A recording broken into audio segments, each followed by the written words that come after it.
অর্ধলক্ষাধিক বাংলাদেশিদের ভোগান্তি লাঘবের প্রত্যাশা নিয়ে মিলান ঢাকা মিলান রুটে যাত্রা শুরু করল বাংলাদেশ বিমানের অত্যাধুনিক সুপরিসর বোয়িং 777 পালকি।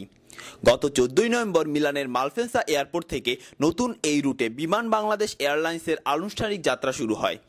ইতালিতে নিযুক্ত বাংলাদেশের রাষ্ট্রদূত মাসুদ বিন মোমেন ফিতা কেটে শুভ উদ্বোধন ঘোষণা করেন। এ সময় বিমানের country director M A. Taher, consul general Asad Alam Siam, digital গ্রুপের চেয়ারম্যান, ট্রাভেল এজেন্সির স্বত্বাধিকারীগণ উপস্থিত ছিলেন। বিমানের যাত্রীরা মনে করেন সঠিক সময়ে গন্তব্যে পৌঁছানো এবং সঠিক সেবা প্রদানে সচেষ্ট থাকলে প্রবাসী বাংলাদেশিরা বিমানকেই বেছে নেবে। নিজের দেশের বিমানে যাইতেছি, বাংলাদেশ খুব ভালো লাগতেছে, খুব আনন্দ লাগতেছে। জি, আমার অনেক ভালো লাগছে যে আজকে প্রথমবারের মতো বাংলাদেশ এয়ারলাইন্সে যাচ্ছি। তাছাড়া এটা কোথাও ট্রানজিট নাই, বাচ্চা নিয়ে মানে কোনো সমস্যাই হয় না, অনেক ভালো। আমি বিমানে করে বাংলাদেশ যাচ্ছি।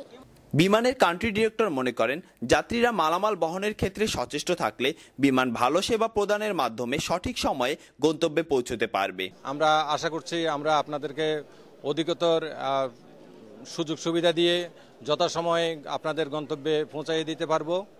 রাষ্ট্রদূত বলেন ইতালির বাণিজ্যিক রাজধানীতে বিমান যাত্রা চালু হয় বাংলাদেশের বাণিজ্য আরও বৃদ্ধি পাবে।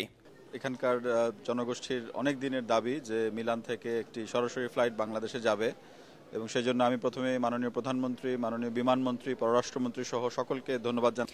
এই উড়োজাহাজে 35টি প্রথম শ্রেণী সহ মোট 419টি আসন রয়েছে। এ মাস থেকে সপ্তাহে একটি হলেও আগামী মাস থেকে সপ্তাহে 2টি করে ফ্লাইট চলবে এই রুটে।